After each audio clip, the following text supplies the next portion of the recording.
as we move to the next piece. This one I like to call Midnight Banjo.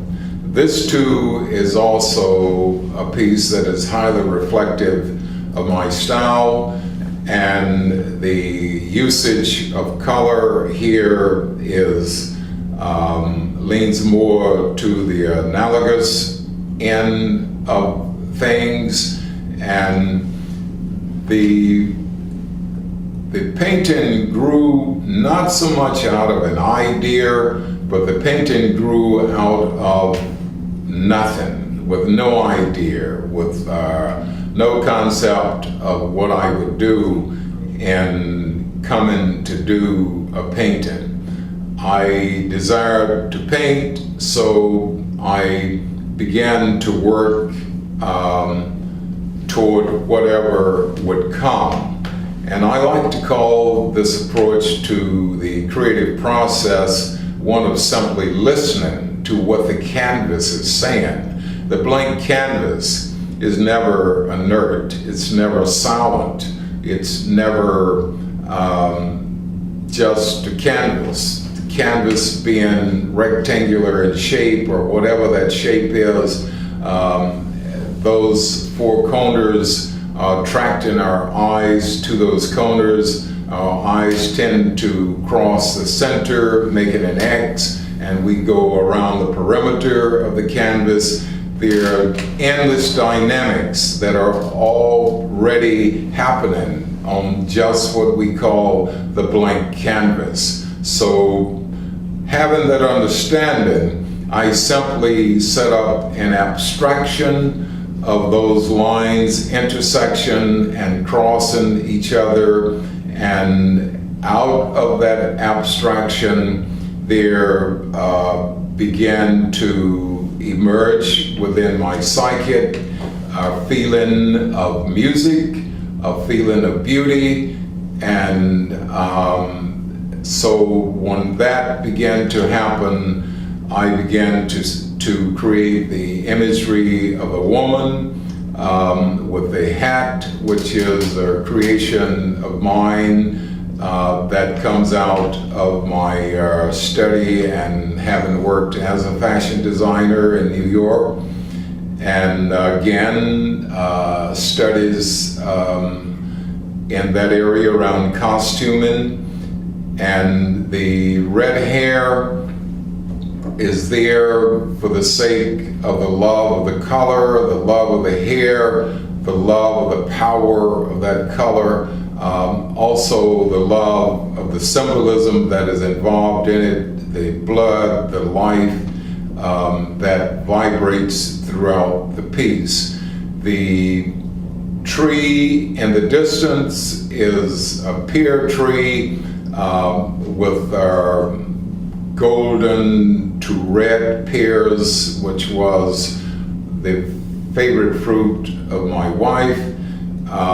The banjo itself being an instrument that came to this land from Africa, hence the name, the Midnight Banjo, and that banjo itself has an African mask in the body of that banjo, and all of the involvement of this piece is there because of the love for beauty and the love for making art, and the style is reflective of what we know as Cincone.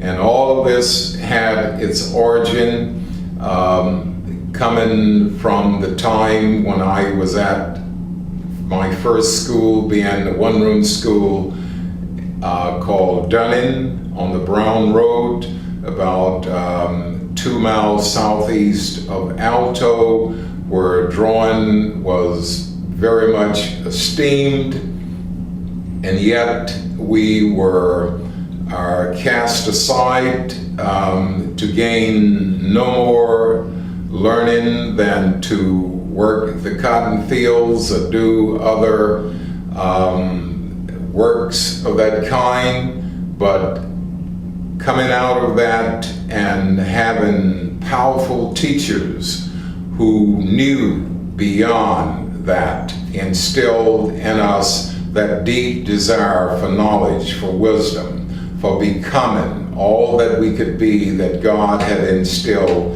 in each of us. So remembering that and reflecting on that and having a desire to be an artist before I ever knew the word artist or that there was any such thing, that passion and that sensitivity toward the beauty and the love of the people that loved me, that were around me, helped to guide me forth out of that through the early denials of the best education that the state of Louisiana, the parish of Washita, and Richland might have given me. They chose to create a system of segregation where even after we moved to Monroe, I could see the front of this university from where I lived, but was denied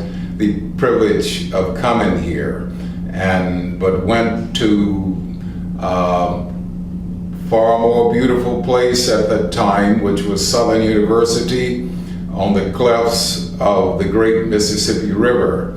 And as fate would have it, the department head who was here at the time that I wanted to come here, we became very close friends. Mr. Mattel, who owned an art gallery and a framing shop here many years after I returned back to Monroe. And I was privileged to learn much from him and also privileged to know that he was a wonderful human being.